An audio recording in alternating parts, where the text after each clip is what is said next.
Punjabi radio USA ਸੁਣ ਰਹੇ ਸਾਰੇ ਹੀ ਮਾਣਯੋਗ ਅਤੇ ਸਤਿਕਾਰਤ ਸਰੋਤਿਆਂ ਨੂੰ ਪੰਜਾਬੀ ਰੇਡੀਓ USA ਦੀ ਟੀਮ ਅਤੇ ਮੇਰੇ ਰਾਜਕਰਨਵੀਰ ਸਿੰਘ ਵੱਲੋਂ ਆਪ ਜੀ ਨੂੰ ਬਹੁਤ ਪਿਆਰ ਸਤਿਕਾਰ ਸਹਿਤ ਦੋਨੋਂ ਅੱਜ ਜੋੜ ਕੇ ਨਿੱਘੀ ਜਿਹੀ ਸਤਿ ਸ੍ਰੀ ਅਕਾਲ। ਸਭ ਨੂੰ ਜੀ ਆਇਆਂ ਨੂੰ ਆਖਦੇ ਹਾਂ। ਸੋਤੋ ਪ੍ਰੋਗਰਾਮ ਖਬਰ ਤੇ ਨਜ਼ਰ ਦੇ ਵਿੱਚ ਆਪ ਸਭ ਦਾ ਸਵਾਗਤ ਹੈ। ਅੱਜ 24 ਮਈ ਦਿਨ ਮੰਗਲਵਾਰ ਤੇ ਸਾਡੇ ਨਾਲ ਅੱਜ ਦੇ ਸਵੇਰ ਦੇ ਖਬਰ ਤੇ ਨਜ਼ਰ ਪ੍ਰੋਗਰਾਮ ਦੇ ਵਿੱਚ ਇਸ ਟਾਈਮ ਜੁੜ ਚੁੱਕੇ ਨੇ ਮਲੋਟ ਸਟੂਡੀਓਜ਼ ਤੋਂ ਮਿੰਟੂ ਗੁਰੂਸਰੀਆ ਜੀ। ਮਿੰਟੂ ਜੀ ਆਇਆਂ ਨੂੰ ਪਿਆਰ ਭਰੀ ਨਿੱਘੀ ਸਤਿ ਸ੍ਰੀ ਅਕਾਲ। ਸ਼ੁਕਰੀਆ ਜੀ, ਸਾਰਿਆਂ ਨੂੰ ਸਤਿ ਸ੍ਰੀ ਅਕਾਲ ਜੀ। ਸਾਡੇ ਅੱਜ ਦੇ ਪ੍ਰੋਗਰਾਮ ਖਬਰ ਤੇ ਨਜ਼ਰ ਨੂੰ ਸਪਾਂਸਰ ਕਰਦੇ ਨੇ ਖਾਲਸਾ ਇੰਸ਼ੋਰੈਂਸ ਏਜੰਸੀ ਵਾਲੇ, ਜਿਨ੍ਹਾਂ ਦੇ ਕੋਲੋਂ ਤੁਸੀਂ ਹਰ ਤਰ੍ਹਾਂ ਦੇ ਇੰਸ਼ੋਰੈਂਸ ਕਰਵਾ ਸਕਦੇ ਹੋ। ਜੇਕਰ ਤੁਸੀਂ AARP ਦੇ ਮੈਂਬਰ ਹੋ, ਤੁਹਾਡਾ ਰੈਕਡ ਕਲੀਨ ਆ, ਤਾਂ ਇਹ ਤੁਹਾਨੂੰ ਹੋਮ ਅਤੇ ਆਟੋ ਇੰਸ਼ੋਰੈਂਸ ਦੇ ਵਿੱਚ 30% ਤੱਕ ਦਾ ਡਿਸਕਾਊਂਟ ਦਵਾ ਸਕਦੇ ਨੇ। ਵਧੇਰੇ ਜਾਣਕਾਰੀ ਲਈ ਤੇ ਹੋਰ ਕਿਸੇ ਵੀ ਤਰੀਕੇ ਦੀ ਇੰਸ਼ੋਰੈਂਸ ਦੇ ਬਾਰੇ ਪਤਾ ਕਰਨ ਲਈ ਕਾਲ ਕਰੋ ਇਹਨਾਂ ਨੂੰ 408 272 2500 4082722500 ਦੇ ਉੱਤੇ। ਤੇ ਜੇਕਰ ਤੁਸੀਂ ਜਾਂ ਕੋਈ ਹੋਰ ਕਾਰੋਬਾਰ ਵੀ ਇਸ ਪ੍ਰੋਗਰਾਮ ਨੂੰ ਸਪਾਂਸਰ ਕਰਨਾ ਚਾਹੁੰਦੇ ਹੋ, ਸੰਪਰਕ ਕਰ ਸਕਦੇ ਹੋ ਨੰਬਰ 408 722 7698 408 722 7698 ਦੇ ਉੱਤੇ। ਮਿੰਟੂ ਜੀ, ਗੱਲਬਾਤ ਦਾ ਸਿਲਸਿਲਾ ਕਰਦੇ ਹਾਂ ਜੀ ਸ਼ੁਰੂ। ਰਣਜੀਤ ਸਿੰਘ ਢੱਡਰੀਆਂ ਵਾਲਿਆਂ ਦੇ ਉੱਤੇ ਹਮਲੇ ਦੇ ਮਾਮਲੇ ਦੇ ਵਿੱਚ ਸ਼੍ਰੀ ਅਕਾਲ ਤਖਤ ਸਾਹਿਬ ਨੇ ਵੀ ਦਖਲ ਦਿੱਤਾ। ਅਕਾਲ ਤਖਤ ਨੇ ਜੀ ਆਖਰ ਦਖਲ ਦੇਣਾ ਜਿਹੜਾ ਮੁਨਾਸਬ ਸਮਝੀ ਲਿਆ, ਕਾਫੀ ਸਮਾਂ ਵੈਸੇ ਲੈ ਲਿਆ। ਇਹ ਉਦੋਂ ਦਖਲ ਆਇਆ ਹੈ ਜਦੋਂ ਇੱਥੇ ਪੰਜਾਬ ਦੇ ਵਿੱਚ ਗੈਂਗਵਾਰ ਤੋਂ ਬਾਅਦ ਸੰਤਵਾਰ ਸ਼ੁਰੂ ਹੋ ਗਈ। ਆਪਸ ਦੇ ਵਿੱਚ ਜਿਹੜੇ ਆ ਉਹ ਬਾਬੇ ਝਗੜਨ ਲੱਗ ਪਏ, ਹਮਲਾ ਵੀ ਹੋ ਗਿਆ। ਹਮਲੇ ਤੋਂ ਬਾਅਦ ਸ਼ਬਦੀ ਹਮਲੇ ਵੀ ਜਿਹੜੇ ਆ ਉਹ ਵੀ ਠਾ ਹੋ ਰਹੇ ਸੀਗੇ। ਉਹਨਾਂ ਨੇ ਕੱਲ ਹਰਨਾਮ ਸਿੰਘ ਧੁੰਮਾ ਹੋਰਾਂ ਨੇ ਪ੍ਰੈਸ ਕਾਨਫਰੰਸ ਕੀਤੀ। ਹਾਲਾਂਕਿ ਇਹ ਵੀ ਇੱਕ ਅਖਬਾਰ ਨੇ ਅੱਜ ਹਵਾਲਾ ਦਿੱਤਾ ਕਿ ਉਹ ਜਿਹੜਾ ਪ੍ਰੈਸ ਨੋਟ ਸੀ ਉਹ ਜਿਹੜਾ ਮਾਝੇ ਦਾ ਮਸ਼ਹੂਰ ਵਜ਼ੀਰ ਹੈ ਉਹਦੇ ਮੀਡੀਆ ਸਲਾਹਕਾਰ ਨੇ ਬਣਾ ਕੇ ਦਿੱਤਾ ਸੀਗਾ। ਤਾਂ ਉਸ ਤੋਂ ਬਾਅਦ ਜੋ ਗੱਲਾਂ ਹਰਨਾਮ ਸਿੰਘ ਧੁੰਮਾ ਹੋਰਾਂ ਨੇ ਕੀਤੀਆਂ ਉਹਦਾ ਪ੍ਰਤੀਕਰਮ ਦਿੰਦਿਆਂ ਅੱਜ ਰਣਜੀਤ ਸਿੰਘ ਢੱਡਰੀਆਂ ਵਾਲਿਆਂ ਵੱਲੋਂ ਵੀ ਇੱਕ ਵੀਡੀਓ ਆ ਗਿਆ। ਉਹਨਾਂ ਨੇ ਉਸ ਚੀਜ਼ ਨੂੰ ਨਕਾਰਿਆ, ਉਹਨਾਂ ਦਾ ਜਵਾਬ ਦਿੱਤਾ ਕਿ ਮੈਂ ਕਦੇ ਟਕਸਾਲ ਨੂੰ ਟਾਰਗੇਟ ਨਹੀਂ ਕੀਤਾ। ਤੁਸੀਂ ਪਹਿਲਾਂ ਮੇਰੀ ਦਸਤਾਰ ਨੂੰ, ਮੇਰੇ ਕਿਰਦਾਰ ਨੂੰ, ਮੇਰੇ ਪ੍ਰਚਾਰ ਨੂੰ ਟਾਰਗੇਟ ਕੀਤਾ, ਮੈਂ ਤੇ ਸਿਰਫ ਜਵਾਬ ਹੀ ਦਿੱਤਾ। ਸੋ ਇਹ ਜਦੋਂ ਆਪਸ ਦੇ ਵਿੱਚ ਇਹ ਜਿਹੜਾ ਖੱਪਾ ਸੀਗਾ ਉਹ ਦਿਨੋਂ ਦਿਨ ਡੂੰਘਾ ਹੁੰਦਾ ਜਾ ਰਿਹਾ ਸੀਗਾ। ਹੋ ਹੀ ਗਿਆ, ਖਾਈ ਬਣ ਗਿਆ, ਖੱਪੇ ਤੋਂ ਖਾਈ ਬਣ ਗਈ। ਜਿਵੇਂ ਉਹ ਸਰਦੂਲ ਸਿਕੰਦਰ ਕਹਿੰਦਾ ਹੁੰਦਾ ਕਿ ਤੀਲੀ ਤੋਂ ਬਣ ਗਿਆ ਲੌਂਗ, ਲੌਂਗ ਤੋਂ ਕੋਕਾ ਬਣ ਗਿਆ। ਸੋ ਇਹ ਖੱਪੇ ਤੋਂ ਤਾਂ ਖਾਈ ਬਣੀ ਪਈ ਸੀ। ਪਰ ਫਿਰ ਵੀ ਅਕਾਲ ਤਖਤ ਦਾ ਜਿਹੜਾ ਇਹ ਦਖਲ ਹੈ ਉਹ ਚੰਗਾ ਸਮਝਿਆ ਜਾ ਸਕਦਾ ਹੈ ਕਿ ਘੱਟੋ ਘੱਟ ਬਿਆਨਬਾਜ਼ੀ ਤਾਂ ਨਾ ਹੋਏਗੀ। ਇਹ ਬਿਆਨਬਾਜ਼ੀ ਹੋਣੀ ਨਹੀਂ ਸੀ ਚਾਹੀਦੀ। ਜਿਵੇਂ ਕੱਲ ਹਰਨਾਮ ਸਿੰਘ ਧੁੰਮਾ ਬੋਲਿਆ ਕਿ ਅਸੀਂ ਉਹਨਾਂ ਦੀ ਪੈਰਵਾਈ ਕਰਾਂਗੇ ਜਿਨ੍ਹਾਂ ਨੇ ਇਹ ਕੰਮ ਕੀਤਾ। ਇੱਕ ਪਾਸੇ ਤੇ ਉਹ ਕਹਿੰਦਾ ਕਿ ਮੈਨੂੰ ਪਤਾ ਨਹੀਂ ਇਸ ਹਮਲੇ ਬਾਰੇ ਜਾਣਕਾਰੀ ਨਹੀਂ, ਦੂਜੇ ਪਾਸੇ ਉਹ ਕਹਿੰਦਾ ਕਿ ਅਸੀਂ ਪੈਰਵਾਈ ਕਰਾਂਗੇ। ਫਿਰ ਨਾਲ ਹੀ ਉਹ ਭਾਈ ਭੁਪਿੰਦਰ ਸਿੰਘ ਦੀ ਮੌਤ ਤੇ ਅਫਸੋਸ ਵੀ ਪ੍ਰਗਟ ਕਰਦਾ, ਪਰ ਨਾਲ ਹੀ ਉਹ ਫੁੱਲਾਂ ਦੀ ਵਰਖਾ ਜਿਹੜੀ ਹੁੰਦੀ ਹੈ ਉਹਨਾਂ ਲੋਕਾਂ ਤੇ ਜਿਹੜੇ ਭੁਪਿੰਦਰ ਸਿੰਘ ਦੇ ਕਤਲ ਦੇ ਮਾਮਲੇ 'ਚ ਫੜੇ ਹੋਏ ਆ। ਸੋ ਇਹ ਜਿਹੜੇ ਇਸ ਤਰ੍ਹਾਂ ਦੇ ਸ਼ਬਦ ਆ, ਇਸ ਤਰ੍ਹਾਂ ਦੇ ਬੋਲ ਆ ਜਿਹੜੇ ਉਹ ਭਾਈ ਭੁਪਿੰਦਰ ਸਿੰਘ ਦੇ ਪਰਿਵਾਰ ਤੇ ਕੀ ਗੁਜ਼ਾਰਦੇ ਹੋਣਗੇ ਕਿ ਉਹਨਾਂ ਦੇ ਕਾਤਲਾਂ ਤੇ ਜਦੋਂ ਫੁੱਲਾਂ ਦੀ ਵਰਖਾ ਹੁੰਦੀ ਹੋਏਗੀ, ਜਦੋਂ ਵਹਿੰਦੇ ਹੋਣੇ ਉਹ ਕੀ ਉਹਨਾਂ ਤੇ ਕੀ ਬੀਤਦੀ ਹੋਏਗੀ। ਸੋ ਇਹ ਬਿਆਨ ਜਿਹੜੇ ਆਉਣੇ ਹੀ ਨਹੀਂ ਸਨ ਚਾਹੀਦੇ, ਪਰ ਫਿਰ ਵੀ ਇਹ ਆਏ ਆ। ਹੁਣ ਅਕਾਲ ਤਖਤ ਵੱਲੋਂ ਇਹਨਾਂ ਨੂੰ ਕੀਤਾ ਗਿਆ, ਆਦੇਸ਼ਿਤ ਕੀਤਾ ਗਿਆ ਕਿ ਭਾਈ ਇਹ ਜਿਹੜੇ ਵਾਦ ਵਿਵਾਦ ਹੈ ਤੁਹਾਡੇ, ਇਹਨਾਂ ਨੂੰ ਰੋਕੋ, ਇਹਨਾਂ ਨੂੰ ਇੱਥੇ ਠੱਲ ਲਓ, ਬਾਅਦ ਦੇ ਵਿੱਚ ਇਹਨਾਂ ਨੂੰ ਵਿਚਾਰਾਂਗੇ, ਗੁਰਮਤ ਜੁਗਤੀ ਦੇ ਨਾਲ ਇਸ ਵਿਵਾਦ ਨੂੰ ਹੱਲ ਕਰਨ ਦੀ ਕੋਸ਼ਿਸ਼ ਕਰਾਂਗੇ। ਪਰ ਗੁਰਮਤ ਜੁਗਤੀ ਠੀਕ ਹੈ, ਧਾਰਮਿਕ ਮਾਮਲੇ ਆ ਜਿਹੜੇ ਉਹ ਨਿਬੇੜਦੀ ਹੈ, ਪਰ ਅਸਲੀ ਨਿਬੇੜਾ ਤੇ ਹੁਣ ਅਦਾਲਤ ਦੇ ਵਿੱਚ ਹੋਣਾ, ਕਿਉਂਕਿ ਮਾਮਲਾ ਕਤਲ ਦੇ ਨਾਲ ਜੁੜਿਆ ਜਾਂ ਉਹਨਾਂ ਦਾ ਪਰਿਵਾਰ ਹੈ ਜਿਹੜਾ ਨਿਬੇੜਾ ਕਰੇ। ਪਰ ਦਿਲਚਸਪ ਗੱਲ ਇਹ ਹੈ ਕਿ ਜਿਹੜਾ ਅਕਾਲ ਤਖਤ ਤੋਂ ਇਹ ਜਾਰੀ ਹੋਇਆ ਆਦੇਸ਼, ਉਹਦੇ ਵਿੱਚ ਕਿਤੇ ਗਿਆਨੀ ਗੁਰਬਚਨ ਸਿੰਘ ਦਾ ਨਾਂ ਤੇ ਜ਼ਿਕਰ ਆ, ਨਾ ਹੀ ਕੋਈ ਦਸਤਖਤ ਆ। ਤਾਂ ਮੇਰੇ ਮਨ 'ਚ ਸਵਾਲ ਆ ਕਿ ਜਿਵੇਂ ਪ੍ਰੈਸ ਨੋਟ ਆਇਆ ਹੈ, ਜਿਵੇਂ ਦੱਸਦਾ ਇੱਕ ਅਖਬਾਰ ਹੈ ਜੀ, ਉਹਦੀ ਸਹੀ ਮੰਨੀਏ ਪ੍ਰੈਸ ਨੋਟ ਆਇਆ, ਜਿਵੇਂ ਕਿਤੇ ਉਸ ਤਰੀਕੇ ਦਾ ਇਹ ਤੇ ਨਹੀਂ ਆ ਗਿਆ। ਕਿਉਂਕਿ ਸਰਕਾਰ ਹੈ ਜਿਹੜੀ ਉਹ ਧਰਮ ਸੰਕਟ ਦੇ ਵਿੱਚ ਫਸੀ ਹੋਈ ਹੈ ਤੇ ਸਰਕਾਰ ਅੱਜ ਕੱਲ ਤੁਹਾਨੂੰ ਪਤਾ ਸਿਆਸਤ ਤੇ ਧਰਮ ਦੋਵੇਂ ਇੱਕ ਦੂਜੇ ਦੇ ਸੰਕਟ ਮੋਚਕ ਆ, ਤੇ ਅੱਜ ਸਰਕਾਰ ਸੰਕਟ ਦੇ ਵਿੱਚ ਫਸੀ ਹੈ ਕਿ ਇੱਧਰ ਖੂਹ ਉਧਰ ਖਾਈ ਵਾਲੀ ਗੱਲ ਆ। ਤਾਂ ਕਿਤੇ ਇਹ ਤੇ ਨਹੀਂ ਕਿ ਪ੍ਰੈਸ ਨੋਟਾਂ ਨੂੰ ਇਹ ਵੀ ਬਣਾ ਕੇ ਤੋੜ ਦਿੱਤਾ ਹੋਗਾ, ਕਿਉਂਕਿ ਗਿਆਨੀ ਗੁਰਬਚਨ ਸਿੰਘ ਦੁੱਧ ਦੇ ਸੜੇ ਆ, ਉਹ ਲੱਸੀ ਨੂੰ ਵੀ ਫੂਕਾ ਮਾਰਦੇ ਆ। ਤਾਂ ਇਸ ਕਰਕੇ ਉਹਨਾਂ ਦਾ ਜਿਹੜਾ ਨਾਂ ਨਹੀਂ ਹੈ, ਸਹੀ ਨਹੀਂ ਹੈ, ਉੱਤੇ ਕੋਈ ਮੋਹਰ ਨਹੀਂ ਹੈ। ਤਾਂ ਇਹ ਆਪਣੇ ਆਪ ਦੇ ਵਿੱਚ ਵਿਸ਼ਾ ਹੈ ਸੋਚਣ ਦਾ ਕਿ ਆਖਰ ਇਸ ਤਰ੍ਹਾਂ ਦਾ ਆਦੇਸ਼ ਹੈ ਜਿਹੜਾ ਉਹ ਬਿਨਾਂ ਦਸਤਖਤ ਬਿਨਾਂ ਸਹੀ ਪਾਏ ਤੋਂ ਕਿਵੇਂ ਜਾਰੀ ਹੋ ਗਿਆ। ਪਰ ਇਹ ਹਾਲੇ ਗੱਲਾਂ ਜਿਹੜੀਆਂ ਉਹ ਤਾਜ਼ਾ ਸੁਣੀ ਦੀਆਂ, ਪਰ ਉਹਦਾ ਕੋਈ ਅਧਿਕਾਰਤ ਹਾਲੇ ਤੱਕ ਆਪਾਂ ਨੂੰ ਮਿਲਿਆ ਨਹੀਂ, ਕੋਈ ਉਹਦਾ ਉਲੱਥਾ ਜਿਹਦੇ ਤੇ ਆਧਾਰ ਤੇ ਕਹੀਏ। ਪਰ ਦੱਸਦੇ ਇਹ ਹੈ ਕਿ ਗਿਆਨੀ ਗੁਰਬਚਨ ਸਿੰਘ ਦੇ ਉਹਦੇ ਤੇ ਦਸਤਖਤ ਨਹੀਂ। ਪਰ ਫਿਰ ਵੀ ਅਕਾਲ ਤਖਤ ਦਾ ਜੇ ਇਹ ਹੈ ਦਖਲ ਤਾਂ ਮੇਰੇ ਖਿਆਲ ਦੇ ਨਾਲ ਠੀਕ ਆ। ਘੱਟੋ ਘੱਟ ਇੱਕ ਵਾਰੀ ਜਿਹੜੇ ਸ਼ਬਦੀ ਯੁੱਧ ਆ ਉਹ ਤੇ ਰੁਕੇ ਜਾਣ, ਘੱਟੋ ਘੱਟ ਉਹ ਜਿਹੜਾ ਪਰਿਵਾਰ ਹੈ ਉਹ ਤੇ ਨਾ ਬਹੁਤਾ ਆਹਤ ਹੋਵੇ ਨਾ ਬੋਲ ਕਲਾਮਾਂ ਤੋਂ। ਜੀ ਜੀ, ਬੇਅਦਬੀ ਦੇ ਮਾਮਲੇ ਦੇ ਵਿੱਚ CBI ਨੇ 10 ਲੱਖ ਦਾ ਇਨਾਮ ਐਲਾਨਿਆ। ਵੇਖੋ ਸਰਦਾਰ ਸਾਹਿਬ, ਗੱਲ ਇਹ ਹੈ ਕਿ ਜਦੋਂ ਏਦਾਂ ਦੇ ਇਨਾਮ ਐਲਾਨੇ ਜਾਣ ਲੱਗ ਪਏ ਨਾ, ਫਿਰ ਸਮਝ ਲਓ ਕਿ ਨਾਮ ਨਹੀਂ ਸਾਹਮਣੇ ਆਉਂਦੇ। ਇਹ ਮੰਨ ਕੇ ਚੱਲੋ, ਕਿਉਂਕਿ ਜਦੋਂ ਅੱਕੀ ਪਲਾਈ ਹੱਥ ਮਾਰਦੀਆਂ ਨੇ ਏਜੰਸੀਆਂ, ਉਦੋਂ ਹਾਰ ਕੇ ਫਿਰ ਨਾਮ ਰੱਖ ਦਿੰਦੇ ਆ ਕਿ ਸਾਡੇ ਤੋਂ ਨਹੀਂ ਕੋਈ ਭੱਦਰ ਪੁਰਸ਼ ਆਏ ਤੇ ਸਾਡੀ ਗੁੱਥੀ ਸੁਲਝਾ ਜੇ, ਸਾਡੀ ਵੀ ਜਿਹੜੀ ਮੁੱਛ ਬਚ ਜਾਵੇ, ਅਗਲੇ ਦੇ ਪੱਲੇ ਵੀ ਕੁਝ ਪੈ ਜਾਵੇ।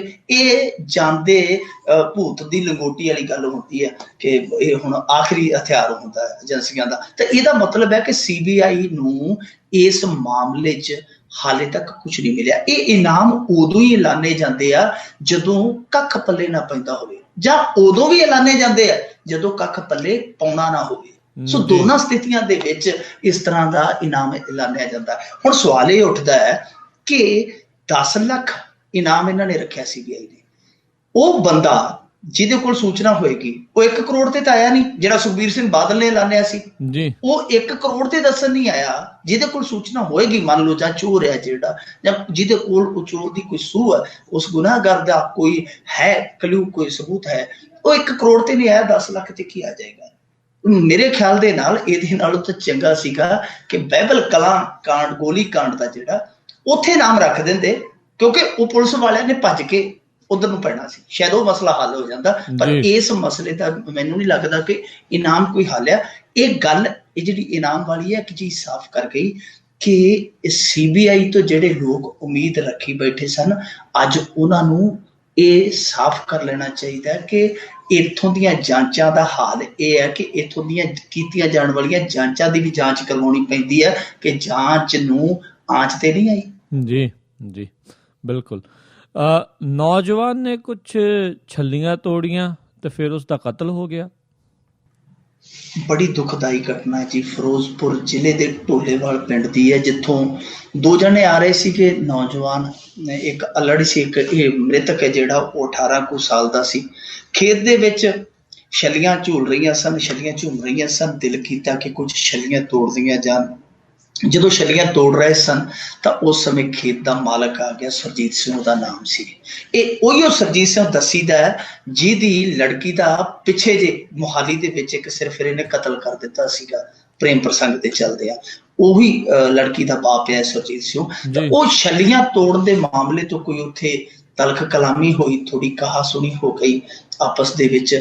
ਦੱਸਦੇ ਇਹ ਵੀ ਹੈ ਉੱਥੋਂ ਦੇ ਨੇੜ ਦੇ ਲੋਕ ਕਿ ਉਹ ਮੁੰਡੇ ਨੇ, ਜਦੋਂ ਇਹਨੇ ਥੋੜੀ ਜਿਹੀ ਗਰਮੀ ਵਿਖਾਈ ਕਿਸਾਨ ਸੁਰਜੀਤ ਸਿੰਘ ਨੇ, ਤੇ ਉਹ ਮੁੰਡੇ ਨੇ ਅੱਗੋਂ ਮਿਹਣਾ ਵੀ ਮਾਰਿਆ, ਉਹਨੂੰ ਕੋਈ ਜ਼ਿਆਤੀ ਮਿਹਣਾ ਮਾਰਿਆ, ਜਿੱਥੋਂ ਇਹ ਫਿਰ ਗੋਲੀ ਜਿਹੜੀ ਚੱਲ ਗਈ।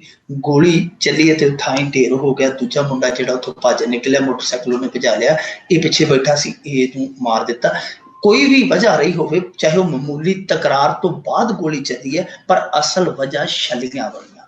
ਹੁਣ ਦੇਖੋ, ਕੋਈ ਵੇਲਾ ਸੀ ਸਾਡੀ ਪੰਜਾਬੀ ਸੱਭਿਆਚਾਰ ਦੇ ਵਿੱਚ, ਪੰਜਾਬੀ ਸੰਸਕ੍ਰਿਤੀ ਦੇ ਵਿੱਚ, ਕਿ ਜਦੋਂ ਕੋਈ ਸੁੱਖ ਦੁੱਖ ਹੁੰਦਾ ਸੀ ਨਾ, ਕਦੇ ਵੀ ਕਿਤੇ ਵੀ ਪਿੰਡ ਦੇ ਵਿੱਚ, ਤੇ ਲੋਕ ਆਪਣੇ ਘਰਾਂ ਦਾ ਬੂਹਾ ਖੋਲ ਦਿੰਦੇ ਸਨ ਉਸ ਕਰ ਲਈ ਕਿ ਬਿਸਤਰੇ ਵੀ ਲੈ ਜਾ, ਮੰਜੇ ਵੀ ਲੈ ਜਾ, ਭਾਂਡਾ ਟਿੰਡਾ ਵੀ ਲੈ ਜਾ, ਸਬਜ਼ੀ ਭਾਜੀ ਵੀ ਲੈ ਜਾ। ਇੱਥੋਂ ਤੱਕ ਕਹਿ ਦਿੰਦੇ ਸੀ ਕਿ ਕੋਈ ਗੱਲ ਨਹੀਂ, ਇੱਕ ਵੇਲੇ ਮਾਇਆ ਵੀ ਲੈ ਜਾ, ਆਪਦਾ ਟਾਈਮ ਸਾਰ ਲਾ। ਤੇ ਅੱਜ ਅਸੀਂ ਉੱਥੋਂ ਤੁਰਦੇ ਤੁਰਦੇ ਕਿੱਥੇ ਆ ਗਏ ਕਿ ਅਸੀਂ ਵੱਧ ਕਿੰਨੀਆਂ ਛੱਲੀਆਂ ਤੋੜਨੀਆਂ ਹੋਣਗੀਆਂ, 8, 10, 5, 4। ਤਾਂ ਅਸੀਂ ਉਸ ਮੁਹਾਨ ਤੇ ਆ ਕੇ ਜਿੱਥੇ ਅਸੀਂ ਇੰਨੀ ਕੋ ਗੱਲ ਵੀ ਬਰਦਾਸ਼ਤ ਨਹੀਂ ਕਰ ਸਕਦੇ। ਔਰ ਇਹ ਜੋ ਮੰਦਭਾਗੀ ਘਟਨਾ ਵਾਪਰੀ ਹੈ ਇਹ ਸਾਨੂੰ ਸੋਚਣ ਲਈ ਮਜਬੂਰ ਕਰਦੀ ਹੈ ਔਰ ਦੁਆ ਵੀ ਨਿਕਲਦੀ ਹੈ ਮਨ ਚੋਂ ਕਿ ਸਮਾਂ ਤੇ ਜਿਹੜਾ ਬੀਤਿਆ ਉਹ ਪੁੱਠਾ ਨਹੀਂ ਮੁੜਨਾ, ਪਰ ਘੱਟੋ ਘੱਟ ਸਾਡੇ ਕਿਰਦਾਰ ਹੀ ਮੁੜ ਆਉਣਾ, ਉਹ ਕਿਰਦਾਰ ਜਿਨ੍ਹਾਂ ਨੂੰ ਸਰਦਾਰ ਦੇ ਕਿਰਦਾਰ ਕਿਹਾ ਜਾਂਦਾ ਸੀ। ਬਿਲਕੁਲ ਬਿਲਕੁਲ ਜੀ। 100 ਦੇ ਕਰੀਬ ਬਲਾਤਕਾਰ ਕਰਨ ਵਾਲਾ ਅਖੌਤੀ ਬਾਬਾ ਕਾਬੂ। ਇੱਥੇ ਭਾਵੇਂ 500 ਬਲਾਤਕਾਰ ਕਰਨ ਵਾਲਾ ਵੀ ਫੜਿਆ ਜਾਵੇ, ਸਰਦਾਰ ਸਾਹਿਬ ਇਹਨਾਂ ਲੋਕਾਂ ਨੇ ਨਹੀਂ ਹਟਣਾ ਜੀ। ਪਿੱਛੇ ਜੇ ਇੱਕ ਨਿਤਿਆਨੰਦ ਸੀਗਾ, ਉਹਦੀ ਸੈਕਸ ਟੇਪ ਬੜੀ ਵਾਇਰਲ ਹੋਈ ਪੂਰੇ ਸੰਸਾਰ ਦੇ ਵਿੱਚ, ਤੇ ਆ ਜਿਹੜਾ ਉਜੈਨ ਦੇ ਵਿੱਚ ਕੁੰਭ ਚੱਲਦਾ ਪਿਆ ਸੀਗਾ, ਸ਼ਾਹੀ ਇਸ਼ਨਾਨ, ਉਹ ਬੰਦਾ ਸੋਨੇ ਦੇ ਸਿੰਘਾਸਨ ਤੇ ਬਹਿ ਕੇ ਇਸ਼ਨਾਨ ਕਰਨ ਆਇਆ। ਦੇਖੋ ਕਿੱਥੋਂ ਆਇਆ ਜੀ ਸੋਨੇ ਦਾ ਸਿੰਘਾਸਨ, ਕਿਹਨਾਂ ਨੇ ਦਿੱਤਾ? ਸੋਨੇ ਦਾ ਸਿੰਘਾਸਨ ਜਿਹੜਾ ਉਹ ਜਨਤਾ ਨੇ ਦਿੱਤਾ, ਲੋਕਾਂ ਨੇ ਦਿੱਤਾ। ਇਹ ਜਨਤਾ ਦੀ ਮਾਇਆ ਜੀ, ਕਦੇ ਟੁੱਟ ਕਦੇ ਛਾਇਆ। ਸੋ ਇਹ ਜਨਤਾ ਦੀ ਮਾਇਆ, ਤਾਂ ਇਹ ਜਨਤਾ ਦੀ ਮਾਇਆ ਦੇ ਬਣਾਏ ਹੋਏ ਜਿਹੜੇ ਇਹ ਅਖੌਤੀ ਰੱਬ ਕਹਿ ਲਓ, ਅਖੌਤੀ ਬਾਬੇ ਕਹਿ ਲਓ, ਇਹਨਾਂ ਨੇ ਨਾ ਸਿਰਫ ਲੋਕਾਂ ਨੂੰ ਆਰਥਿਕ ਤੌਰ ਤੇ ਸ਼ੋਸ਼ਿਤ ਕੀਤਾ, ਨਾ ਸਿਰਫ ਬੌਧਿਕ ਤੌਰ ਤੇ ਸ਼ੋਸ਼ਿਤ ਕੀਤਾ, ਬਲਕਿ ਇਹਨਾਂ ਨੇ ਬਹੁਤ ਵੱਡੇ ਪੱਧਰ ਤੇ ਸਰੀਰਕ ਸ਼ੋਸ਼ਿਤ ਵੀ ਕੀਤਾ। ਇਹ ਜਿਹੜਾ ਇਹ ਵਾਕਿਆਤ ਹੈ ਇਹ ਹੈ ਬਿਹਾਰ ਦੇ ਨਾਲ ਜੁੜਿਆ। ਬਿਹਾਰ ਦੇ ਵਿੱਚ ਕੋਈ ਸੀਗਾ ਰਾਮ ਸ਼ੰਕਰ ਤਵਾੜੀ ਉਰਫ ਪਰਮਾਨੰਦ, ਉਹ ਬੰਦੇ ਨੇ ਆਪਣਾ ਆਸ਼ਰਮ ਖੋਲਿਆ ਹੋਇਆ ਸੀ। ਬੇ ਔਲਾਦ ਜਿਹੜੀਆਂ ਬੀਬੀਆਂ ਆਉਂਦੀਆਂ ਸਨ ਉਹਨਾਂ ਨੂੰ ਬੱਚੇ ਦਾ ਕਹਿ ਕੇ ਉਹ ਝਾਂਸਾ ਦੇ ਕੇ ਬਲਾਤਕਾਰ ਕਰਦਾ ਸੀ, ਔਰ ਬਲਾਤਕਾਰ ਕਰਨ ਤੋਂ ਬਾਅਦ ਉਹਨਾਂ ਦੀ ਵੀਡੀਓ ਟੇਪ ਬਣਾ ਕੇ ਸੇਵ ਕਰ ਲੈਂਦਾ ਸੀ, ਬਾਅਦ ਦੇ ਵਿੱਚ ਬਲੈਕਮੇਲਿੰਗ ਵੀ ਕਰਦਾ ਸੀ ਜੀ। ਅਚਾਨਕ ਕੀ ਹੋਇਆ, ਉਹਦਾ ਕੰਪਿਊਟਰ ਖਰਾਬ ਹੋ ਗਿਆ। ਕੰਪਿਊਟਰ ਖਰਾਬ ਹੋ ਗਿਆ ਤੇ ਉਹ ਵਿੰਡੋ ਕਰਵਾਉਣ ਲਈ ਜਦੋਂ ਬਾਹਰ ਗਿਆ ਤਾਂ ਜਿਸ ਸਮੇਂ ਉਹ ਕੰਪਿਊਟਰ ਠੀਕ ਕਰਨ ਵਾਲਾ ਸੀ, ਮੁਰੰਮਤ ਕਰਨ ਵਾਲਾ ਸੀ, ਜਿਸ ਸਮੇਂ ਉਸਨੇ ਉਹ ਫੋਲਡਰ ਖੋਲਿਆ ਉੱਥੇ ਸਾਰੀਆਂ ਬਾਬੇ ਦੀਆਂ ਕਰਤੂਤਾਂ ਦਰਜ ਹੋਈਆਂ ਪਈਆਂ ਸਨ। ਇਹ ਉਹ ਗਿਣਤੀ ਹੈ ਜਿਹੜੀ ਕੰਪਿਊਟਰ ਦੇ ਵਿੱਚ ਰਿਕਾਰਡ ਆ ਜਿਹੜੇ 100 ਬਲਾਤਕਾਰ ਹੋਏ। ਤੇ ਹੋਰ ਕੁਕਰਮ ਨਹੀਂ, ਪਤਾ ਨਹੀਂ ਕਾਂਦੋਲੇ ਕਿੰਨੇ ਕੀਤੇ ਹੋਣੇ ਆ, ਉਹ ਜਿਹੜੇ ਉਹ ਗਿਣਤੀਆਂ ਮਿੰਤੀਆਂ ਚ ਨਹੀਂ, ਪਰ 100 ਦੇ ਕਰੀਬ ਮਾਮਲੇ ਜਿਹੜੇ ਹੁਣ ਉਹ ਦਰਜ ਕੀਤੇ ਗਏ ਇਹਦੇ ਤੇ। ਪਰਮਾਨੰਦ ਹੁਣ ਫੜਿਆ ਗਿਆ। ਪਰਮਾਨੰਦ ਨੂੰ ਹੁਣ ਪਰਮਾਨੰਦ ਤਾਂ ਨਹੀਂ ਆਉਣਾ, ਸਭ ਤੋਂ ਉਤਲਾ ਆਨੰਦ ਤੇ ਨਹੀਂ ਆਉਣਾ, ਪਰ ਕਰਮਨੰਦ ਜ਼ਰੂਰ ਆਏਗਾ। ਜਿਹੜਾ ਕਰਮ ਕੀਤਾ ਉਹਦਾ ਆਨੰਦ ਹੋਣੇ ਨੂੰ ਤੇ ਜੇਲ੍ਹ ਦੇ ਵਿੱਚ ਭੋਗਣਾ ਪਵੇਗਾ। ਪਰ ਠੀਕ ਆ, ਇਹ ਜੇਲ੍ਹਾਂ ਦੇ ਵਿੱਚ ਤੁਰੇ ਜਾਂਦੇ ਆ, ਉੱਥੋਂ ਰਿਹਾ ਹੋ ਕੇ ਆਈ ਜਾਂਦੇ ਆ। ਆਸਾਰਾਮ ਹੋਵੇ, ਨਰਾਸਾਰਾਮ ਹੋਵੇ, ਪਰਮਾਨੰਦ ਹੋਵੇ, ਧਰਮਾਨੰਦ ਹੋਵੇ, ਜਿਹੜਾ ਮਰਜ਼ੀ ਹੋਵੇ, ਸਾਡੇ ਲੋਕਾਂ ਨੂੰ ਕੋਈ ਫਰਕ ਨਹੀਂ ਪੈਣਾ। ਇਹਨਾਂ ਨੇ ਸਿੱਖਿਆ ਨਹੀਂ ਲੈਣੀ ਕਿ ਇਹ ਲੋਕ ਹੈ ਜਿਹੜੇ ਇਹ ਪਖੰਡੀ ਆ, ਅਡੰਬਰੀ ਹੈ, ਇਹ ਸਾਨੂੰ ਸ਼ੋਸ਼ਿਤ ਕਰਨ ਵਾਲੇ ਲੋਕ ਆ, ਨਾ ਕਿ ਇਰਦੀਆਂ ਸਿੱਧੀਆਂ ਦੇ ਮਾਲਕ ਦੇ ਪੁਰਸ਼ ਆ। ਸਾਡੇ ਲੋਕ ਜਿੰਨਾ ਚਿਰ ਤੱਕ ਚੇਤਨ ਨਹੀਂ ਹੁੰਦੇ, ਜਾਗਰੂਕ ਨਹੀਂ ਹੁੰਦੇ, ਇਹ ਇਹਨਾਂ ਕਰਮਾਂ ਕਾਂਡਾਂ ਤੋਂ ਉੱਤੇ ਨਹੀਂ ਉੱਠਦੇ। ਇਹ ਘਟਨਾਵਾਂ ਜਿਹੜੀਆਂ ਰਹਿ ਕੇ ਸਾਡੇ ਸਾਹਮਣੇ ਆਉਂਦੀਆਂ ਰਹਿਣਗੀਆਂ। ਬਿਲਕੁਲ ਸਹੀ ਗੱਲ ਜੀ। ਪਿੰਡ ਬਾਲਦ ਕਲਾਂ ਵਿੱਚ ਦਲਿਤ ਤੇ ਭਾਰੀ ਲਾਠੀ ਚਾਰਜ, ਕਈ ਜ਼ਖਮੀ। ਸਾਡੇ ਪੰਜਾਬ ਦੀ ਪੁਲਿਸ ਨੂੰ ਦੋ ਹੀ ਕੰਮ ਰਹਿ ਗਏ ਆ, ਇੱਕ ਲੀਡਰਾਂ ਦੇ ਜੋੜੇ ਚੁੱਕਣੇ ਤੇ ਦੂਜਾ ਲੋਕ ਕੁੱਟਣੇ। ਹੋਰ ਕੋਈ ਕੰਮ ਨਹੀਂ ਹੈਗਾ। ਜਾਂ ਤੇ ਲੀਡਰਾਂ ਦੇ ਪਿੱਛੇ ਤੁਰੇ ਫਿਰਦੇ ਆ, ਜਦੋਂ ਟਾਈਮ ਮਿਲਦਾ ਫਿਰ ਲੋਕਾਂ ਨੂੰ ਭੜਕਾ ਛੱਡਦੇ। ਇਹ ਸੰਗਰੂਰ ਜ਼ਿਲ੍ਹੇ ਦੇ ਵਿੱਚ ਹੀ ਦੂਜਾ ਲਾਠੀ ਚਾਰਜ ਆ 24 ਘੰਟਿਆਂ ਦੇ ਅੰਦਰ। ਬਹੁਤ ਵੱਡਾ ਲਾਠੀ ਚਾਰਜ ਹੋਇਆ ਕੱਲ ਸੰਘੇੜੀ ਪਿੰਡ। ਉੱਥੇ ਇੱਕ ਧਾਰਮਿਕ ਜਗ੍ਹਾ ਨੂੰ ਲੈ ਕੇ ਵਿਵਾਦ ਸੀ, ਉਹ ਕਬਜ਼ਾ ਕਰਵਾਉਣ ਆਇਆ ਕੋਈ ਧਨਾੜ, ਉਹਨਾਂ ਨੇ ਅੱਗੋਂ ਧਰਨਾ ਲਾਇਆ, ਤਾਂ ਫਿਰ ਉਹ ਜਬਰੀ ਧਰਨਾ ਚੁਕਵਾਉਣ ਲਈ ਬਹੁਤ ਵੱਡਾ ਲਾਠੀ ਚਾਰਜ ਹੋਇਆ ਕੱਲ। ਉੱਥੇ ਇੱਕ ਤਸਵੀਰ ਦੇਖੀ, 70-80 ਸਾਲ ਦੀ ਉਹ ਬਜ਼ੁਰਗ ਮਾਤਾ ਨੂੰ ਜਿਹੜੀਆਂ ਲੇਡੀ ਕਾਂਸਟੇਬਲ ਸੀ ਉਹਨਾਂ ਨੇ ਐ ਚੁੱਕਿਆ ਹੋਇਆ ਸੀਗਾ ਜਿਵੇਂ ਪੰਡ ਚੁੱਕੀ ਹੁੰਦੀ ਹੈ ਕੋਈ 4 ਜਣਿਆਂ ਨੇ, 4 ਕੰਨੀਆਂ ਤੋਂ। ਇਹ ਅੱਜ ਜਿਹੜੀ ਘਟਨਾ ਵਾਪਰੀ ਹੈ ਬਾਲਦ ਕਲਾਂ ਪਿੰਡ ਹੈ, ਜਿਹੜਾ ਪਹਿਲਾਂ ਵੀ ਬਹੁਤ ਵੱਡੇ ਪੱਧਰ ਤੇ ਸੁਰਖੀਆਂ ਚ ਰਿਹਾ, ਕਿਉਂਕਿ ਇੱਥੇ ਮਾਮਲਾ ਹੈ ਜਿਹੜਾ ਉਹ ਦਲਿਤਾਂ ਬਨਾਮ ਜ਼ਿਮੀਂਦਾਰਾਂ ਦੇ ਵਿੱਚ ਹੈ। ਦੋਨਾਂ ਦਾ ਆਪਸ ਦੇ ਵਿੱਚ ਇੱਕ ਟਕਰਾਓ ਹੈ। ਟਕਰਾਓ ਕਿਸ ਚੀਜ਼ ਨੂੰ ਹੈ? ਉਹ ਹੈ ਜਿਹੜੀ ਉੱਥੋਂ ਦੀ ਪੰਚਾਇਤੀ ਸ਼ਾਮਲਾਟ, ਖੇਤੀ ਯੋਗ ਵਾਹੀ ਯੋਗ ਜ਼ਮੀਨ ਹੈ, ਉਸ ਨੂੰ ਲੈ ਕੇ। ਪਿਛਲੇ ਸਾਲ ਵੀ ਇਹ ਪਿੰਡ ਬਹੁਤ ਵੱਡੇ ਪੈਮਾਨੇ ਤੇ ਸੁਰਖੀਆਂ ਚ ਰਿਹਾ ਹੈ। ਅੱਜ ਵੀ ਕੀ ਹੋਇਆ ਜੀ ਕਿ ਬੋਲੀ ਹੋ ਰਹੀ ਸੀਗੀ, ਤਾਂ ਬੋਲੀ ਜਿਹੜੀ ਹੈ ਉਹਦੇ ਤੇ ਦਲਿਤਾਂ ਨੇ ਇਤਰਾਜ਼ ਕੀਤਾ, ਇਤਰਾਜ਼ ਕੀਤਾ, ਜਿਸਲੇ ਇਹਨਾਂ ਨੂੰ ਭਰੋਸਾ ਦਿੱਤਾ ਗਿਆ ਕਿ ਜੀ ਬੋਲੀ ਰੱਦ ਕਰ ਦਿਆਂਗੇ, ਬੋਲੀ ਫੇਰ ਸ਼ੁਰੂ ਹੋ ਗਈ। ਇਹਨਾਂ ਨੇ ਉੱਥੇ ਵਿਰੋਧ ਕੀਤਾ, ਇਹਨਾਂ ਦੀ ਗੱਲ ਨਹੀਂ ਸੁਣੀ ਗਈ, ਮੁੜ ਕੇ ਧਰਨਾ ਲਾ ਦਿੱਤਾ ਇਹਨਾਂ ਨੇ। ਹਾਈਵੇ ਤੇ ਕੋਈ ਨੇੜੇ ਕੋਲ ਕੋਈ ਸੜਕ ਲੰਘਦੀ ਸੀ, ਉੱਥੇ ਬਹਿ ਗਏ। ਤਾਂ ਉੱਥੇ ਇਹਨਾਂ ਤੇ ਬਹੁਤ ਵੱਡੇ ਪੱਧਰ ਤੇ ਫਿਰ ਜਿਹੜਾ ਲਾਠੀ ਚਾਰਜ ਕੀਤਾ ਗਿਆ। ਦੱਸ ਦਿੱਤਾ ਇਹ ਹੈ ਕਿ ਪੁਲਿਸ ਦੇ ਨਾਲ ਜਿਹੜੇ ਬੰਦੇ ਉੱਥੇ ਬੋਲੀ ਦੇ ਰਹੇ ਸੀ ਜਾਂ ਦਵਾ ਰਹੇ ਸੀਗੇ, ਉਹ ਵੀ ਨਾਲ ਸ਼ਾਮਲ ਸਨ। ਉਹਨਾਂ ਨੇ ਵੀ ਇੱਟ ਪੱਥਰ ਚਲਾਇਆ, ਗੋਲੀਆਂ ਵੀ ਚਲਾਈਆਂ ਨੇ ਬਹੁਤ ਵੱਡੇ ਪੱਧਰ ਤੇ। ਹੱਡੀਆਂ ਟੁੱਟੀਆਂ ਲੋਕਾਂ ਦੀਆਂ, ਕਾਫੀ ਔਰਤਾਂ ਵੀ ਜ਼ਖਮੀ ਨੇ ਇਸ ਲਾਠੀ ਚਾਰਜ ਦੇ ਵਿੱਚ। ਅਸਲ ਦੇ ਵਿੱਚ ਕੀ ਹੈ ਜੀ ਕਿ ਇਹ ਬਾਲਦ ਕਲਾਂ ਜਾਂ ਇੱਕ ਦੋ ਹੋਰ ਪਿੰਡ ਆ ਜਿੱਥੋਂ ਇਹ ਲਹਿਰ ਚੱਲੀ ਹੈ ਦਲਿਤਾਂ ਦੇ ਵਿੱਚ। ਇਹ ਹੱਕ ਹੈ, ਦਲਿਤ ਗਲਤ ਨਹੀਂ ਕੁਛ ਕਰ ਰਹੇ, ਦਲਿਤ ਆਪਣਾ ਹੱਕ ਮੰਗਦੇ, ਕਿਉਂਕਿ ਜਿਹੜੀਆਂ ਸ਼ਾਮਲਾਟ ਵਾਹੀਯੋਗ ਜ਼ਮੀਨਾਂ ਕਾਨੂੰਨ ਅਨੁਸਾਰ ਤੀਜਾ ਹਿੱਸਾ ਇਹਨਾਂ ਨੂੰ ਬਣਦਾ ਹੈ। ਮਤਲਬ ਕਿ ਜਿਹੜੀ ਬੋਲੀ ਹੋਣੀ ਸ਼ਾਮਲਾਟ ਦੀ ਤੀਜੇ ਹਿੱਸੇ ਦੀ ਜ਼ਮੀਨ ਹੈ ਜਿਹੜੀ, ਉਹ ਬੋਲੀ ਦਲਿਤਾਂ ਦੀ ਹੋਣੀ ਚਾਹੀਦੀ ਹੈ। ਤਾਂ ਹੁੰਦਾ ਕੀ ਹੈ ਕਿ ਜਿਹੜੇ ਲੋਕ, ਜਿਹੜੇ ਵੱਡੇ ਜ਼ਿਮੀਂਦਾਰ ਹੈ, ਉਹ ਆਪਣੇ ਸਿਰੀ ਪਾਲੀ ਨੂੰ ਖਿਲਾਰ ਦਿੰਦੇ ਆ ਕਿ ਦੇ ਬੋਲੀ, ਅਸੀਂ ਤੇਰੇ ਪਿੱਛੇ ਖੜੇ ਹਾਂ। ਉਹ ਝੋਲਾ ਲੈ ਕੇ ਨੋਟਾਂ ਦਾ ਪਿੱਛੇ ਖੜ ਜਾਂਦੇ ਆ। ਹੁਣ ਦੇਖੋ, ਇੱਕ ਪਾਸੇ ਅਸਲੀ ਦਲਿਤ ਨੇ ਬੋਲੀ ਦੇਣੀ ਹੈ ਤੇ ਦੂਜੇ ਪਾਸੇ ਉਹ ਧਨਾ ਸੇਠ ਨੇ ਬੋਲੀ ਦੇਣੀ ਹੈ। ਫਰਕ ਤੇ ਫਿਰ ਹੋਏਗਾ ਨਾ। ਦਲਿਤ ਇਸ ਗੱਲੋਂ ਪਿੱਟਦੇ ਆ ਕਿ ਜਿਹੜਾ ਅਸਲੀ ਦਲਿਤ ਹੈ, ਜਿਹੜਾ ਅਸਲੀ ਹੱਕਦਾਰ ਹੈ, ਉਹ ਬੋਲੀ ਦੇਵੇ। ਸੋ ਇੱਥੋਂ ਹੀ ਝਗੜਾ, ਇੱਥੋਂ ਹੀ ਟਕਰਾਓ ਹੈ। ਇਹ ਟਕਰਾਓ ਸਿੱਧੇ ਰੂਪ ਨਾਲ ਕਹਿ ਲਈਏ ਧਨਾ ਸੇਠ ਬਨਾਮ ਕਿਰਤੀਆਂ ਦਾ। ਤੇ ਇਹ ਹੱਕ ਹੈ ਜਿਹੜਾ, ਇਹ ਨਿਸ਼ਚਿਤ ਕਰਨਾ ਸਰਕਾਰ ਦਾ ਕੰਮ ਹੈ। ਜਿਨ੍ਹਾਂ ਨੂੰ ਹੱਕ ਮਿਲਣਾ ਚਾਹੀਦਾ ਉਹਨਾਂ ਨੂੰ ਤਾਂ ਲੱਠ ਮਿਲ ਰਹੀ ਹੈ, ਤੇ ਜਿਨ੍ਹਾਂ ਨੂੰ ਇਹ ਹੱਕ ਕਦੇ ਇਹਨਾਂ ਦੇ ਹਿੱਸੇ ਆਉਣਾ ਹੀ ਨਹੀਂ ਚਾਹੀਦਾ, ਉਹ ਇਹਦੇ ਤੇ ਮੱਲ ਮਾਰ ਰਹੇ। ਇਹ ਪੁੱਠਾ ਸਮੇਂ ਦਾ ਮੁਹਾਰਿਆ, ਇਹਨੂੰ ਬੰਦ ਕਰਨਾ ਚਾਹੀਦਾ। ਦਲਿਤਾਂ ਦਾ ਜੋ ਬਣਦਾ ਹਿੱਸਾ ਉਹਨਾਂ ਨੂੰ ਪ੍ਰਦਾਨ ਕਰਨਾ ਚਾਹੀਦਾ। ਜੀ ਜੀ ਜੀ। ਤੇ ਮਿੰਟੂ ਜੀ, ਅਗਲੀ ਗੱਲ ਵੱਲ ਵਧਦੇ ਹਾਂ ਜੀ। ਭੂੰਦੜ ਮੁੜ ਹੋਵੇਗਾ ਅਕਾਲੀ ਦਲ ਦਾ ਰਾਜ ਸਭਾ ਉਮੀਦਵਾਰ, ਕਾਂਗਰਸ ਵੱਲੋਂ ਜਾਖੜ ਤੇ ਸੋਨੀ ਦੌੜ ਚ। ਇਹ ਜੀ ਚੋਰ ਮੋਰੀਆਂ ਸਾਰੀਆਂ, ਕਈ ਵਾਰ ਆਪਾਂ ਪਹਿਲਾਂ ਵੀ ਚਰਚਾ ਕੀਤੀ ਹੈ ਕਿ ਹਾਰੇ ਤੇ ਨਕਾਰੇ ਲੋਕ ਆ ਜਿਹੜੇ, ਉਹਨਾਂ ਨੂੰ ਇਹਨਾਂ ਮੋਰੀਆਂ ਚੋਂ ਟਪਾਉਣ ਲਈ ਆਪੋ ਆਪਣੇ ਸਾਧਨ, ਆਪੋ ਆਪਣੇ ਜੁਗਾੜ ਆ। ਇਹ ਰਾਜ ਸਭਾ ਜਿਹੜੀ ਹੈ ਨਾ ਜੀ, ਉਤਲਾ ਸਦਨ ਕਹਿ ਦਿੰਦੇ ਨੇ।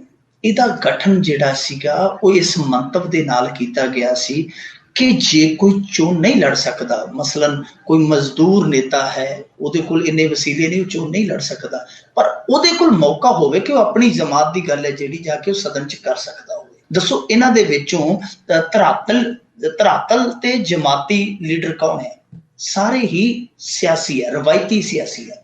ਕਿਸੇ ਵੀ ਜਮਾਤ ਦਾ ਆਗੂ ਜਿਹੜਾ ਧਰਾਤਲ ਹੀ ਆਗੂ ਹੈ, ਉਹ ਨਹੀਂ ਇਹਨਾਂ ਨੇ ਰਾਜ ਸਭਾ 'ਚ। ਮੈਂ ਕਹਿੰਦਾ ਪੰਜਾਬ ਕੀ ਪੂਰੇ ਹਿੰਦੁਸਤਾਨ 'ਚ ਕਿਤੇ ਇੱਕ ਅੱਧੀ ਮਿਸਾਲ ਭਾਵੇਂ ਮਿਲਦੀ ਹੋਵੇ ਕਿ ਜਿਸ ਮੰਤਵ ਦੇ ਨਾਲ ਰਾਜ ਸਭਾ ਦੇ ਵਿੱਚ ਇਹ ਚੀਜ਼ਾਂ ਰੱਖੀਆਂ ਗਈਆਂ, ਉੱਥੇ ਉਹ ਅਸਲੀ ਲੋਕ ਜਿਹੜੇ ਪਹੁੰਚੇ ਹੋ। ਬਸ ਇਹੋ ਹੀ ਹੈ ਕਿ ਚੋਰ ਮੋਰੀ ਬਣਾ ਲਈ ਇਹਨਾਂ ਨੇ।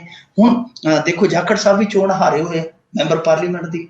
ਜਿਹੜੀ ਬੀਬੀ ਅੰਬਿਕਾ ਸੋਨੀ ਹੈ, ਉਹ ਵੀ ਹਾਰੀ ਹੋਈ ਹੈ। ਭੂੰਦੜ ਸਾਹਿਬ ਦਾ ਤਾਂ ਛੱਡ ਹੀ ਦੇਈਏ, ਉਹ ਅਕਾਲੀਆਂ ਤੇ ਰੱਖੀ ਇਹਨਾਂ ਦੀ ਹੈ। ਢੀਂਡਸਾ ਸਾਹਿਬ ਹੋਏ ਜਾਂ ਭੂੰਦੜ ਸਾਹਿਬ ਹੋਏ, ਇਹਨਾਂ ਨੂੰ ਉਧਰ ਨੂੰ ਕਰ ਦਿੰਦੇ, ਹਰਿਆਣੇ ਤੋਂ ਲੰਘ ਜਾਓ, ਹਰਿਆਣਾ ਬਾਰਡਰ ਤੇ ਦਿੱਲੀ ਚਲੇ ਜਾਓ। ਸੋ ਇਹ ਕਾਂਗਰਸ ਨੇ ਵੀ ਰਵਾਇਤ ਫੜ ਲਈ ਹੈ। ਸੋ ਇਹ ਚੀਜ਼ਾਂ ਜਿਹੜੀਆਂ ਸਾਡੇ ਪੰਜਾਬੀਆਂ ਨੂੰ ਸਮਝਣੀਆਂ ਚਾਹੀਦੀਆਂ, ਸੋਚਣੀਆਂ ਚਾਹੀਦੀਆਂ।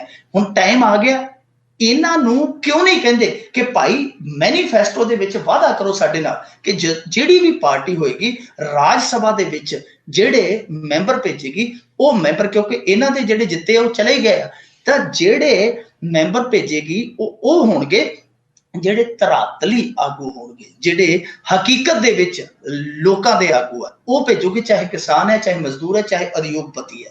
ਜਿਹੜਾ ਭੇਜਣਾ, ਕਿਸੇ ਵੀ ਜਮਾਤ ਦਾ ਭੇਜਣਾ, ਤਾਂ ਉਹ ਹੇਠਲਾ ਜਿਹੜਾ ਧਰਤੀ ਨਾਲ ਜੁੜਿਆ, ਜਿਹੜਾ ਲੋਕਾਂ ਨਾਲ ਜੁੜਿਆ, ਉਹ ਆਗੂ ਭੇਜਿਆ ਜਾਵੇ, ਨਾ ਕਿ ਜਿਹੜਾ ਤੁਹਾਡਾ ਸਿਆਸੀ ਗੁਲਾਮ ਹੈ। ਸੋ ਇਹ ਪੰਜਾਬੀ ਜਿੰਨਾ ਚਿਰ ਸਵਾਲ ਨਹੀਂ ਕਰਦੇ, ਉਹਨਾਂ ਚਿਰ ਇਹ ਰੀਤਾਂ, ਇਹ ਜਿਹੜੀਆਂ ਇਹ ਰਵਾਇਤਾਂ ਨੇ, ਟੁੱਟਣੀਆਂ ਨਹੀਂ। ਜੀ ਜੀ।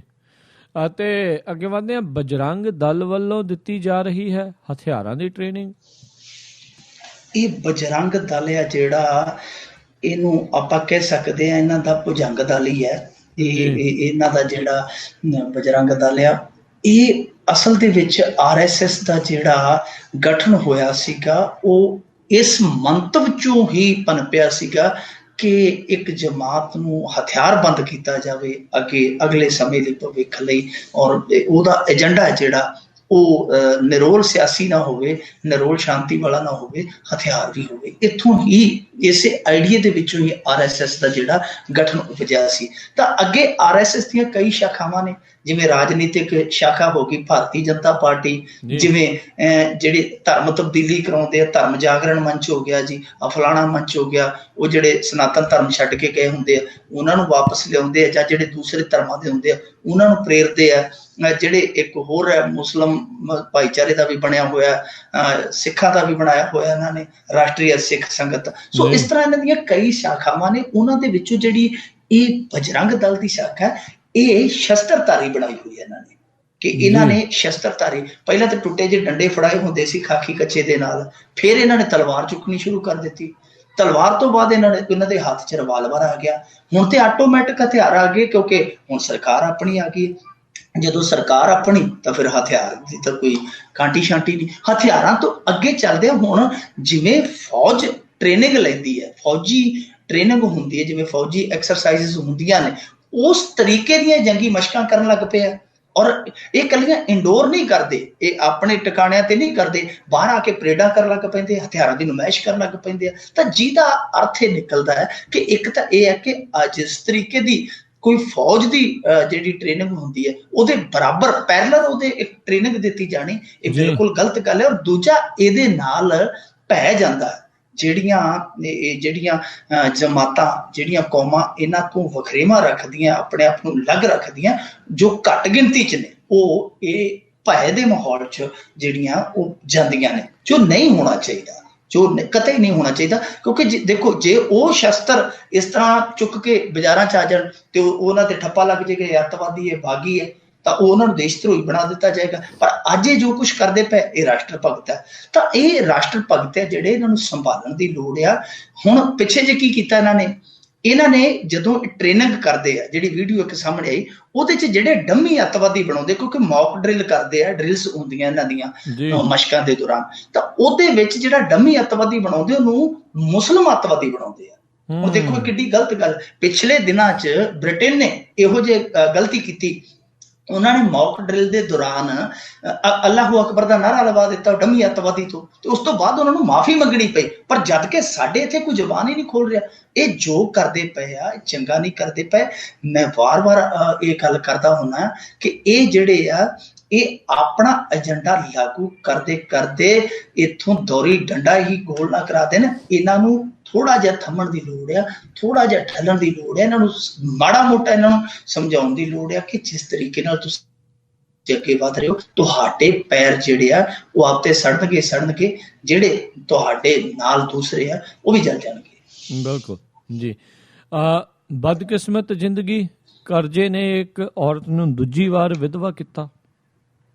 ਇਹ ਬਹੁਤ ਵੱਡਾ ਦੁਖਾਂਤ ਹੈ ਜੀ ਕਿ ਕਈ ਔਰਤਾਂ ਇਹੋ ਜਿਹੀਆਂ ਆ ਜਿਨ੍ਹਾਂ ਦਾ ਵਿਆਹ ਹੋਇਆ, ਪਤੀ ਮਰ ਗਿਆ, ਬਾਅਦ ਦੇ ਵਿੱਚ ਫਿਰ ਦਿਓਰ ਜੇਠ ਦੇ ਘਰ ਬੈਠੀਆਂ, ਫਿਰ ਰੰਡੀਆਂ ਹੋ ਗਈਆਂ। ਕਾਰਨ ਕੀ ਸੀ? ਨਸ਼ਾ ਜੀ। ਇਹ ਹੁਣ ਜਿਹੜੀ ਗੱਲ ਹੈ ਇਹ ਕਰਜ਼ੇ ਵਾਲੀ ਹੈ, ਬਿਲਕੁਲ ਉਸੇ ਤਰੀਕੇ ਦਾ। ਪਹਿਲਾਂ ਨਸ਼ੇ ਨੇ ਕੀਤਾ, ਬਹੁਤ ਘਰਾਂ ਨਾਲ ਇਸ ਤਰ੍ਹਾਂ ਕੀਤਾ, ਹੁਣ ਕਰਜ਼ਾ ਇਸ ਤਰ੍ਹਾਂ ਆਪਣੇ ਆਪ ਨੂੰ ਦੁਹਰਾ ਰਿਹਾ, ਉਸੇ ਹੋਣੀ ਦੇ ਰੂਪ ਦੇ ਵਿੱਚ। ਇਹ ਘਟਨਾ ਪਿੰਡ ਮੌੜ ਚੜ੍ਹਤ ਸਿੰਘ ਵਾਲਾ ਦੀ ਹੈ, ਮੌੜ ਦੇ ਲਾਗੇ। ਤੇ ਉੱਥੋਂ ਦੀ ਬਲਜੀਤ ਕੌਰ ਸੀ, ਉਹਦਾ ਪਹਿਲਾਂ ਸੁਖਮੰਦਰ ਸਿੰਘ ਦੇ ਨਾਲ ਵਿਆਹ ਹੋਇਆ, ਤੇ ਉਹਦਾ ਜਿਹੜਾ ਪਤੀ ਸੀਗਾ ਉਹ ਚੱਲ ਵਸਿਆ ਕਰਜ਼ੇ ਦੇ ਕਾਰਨ।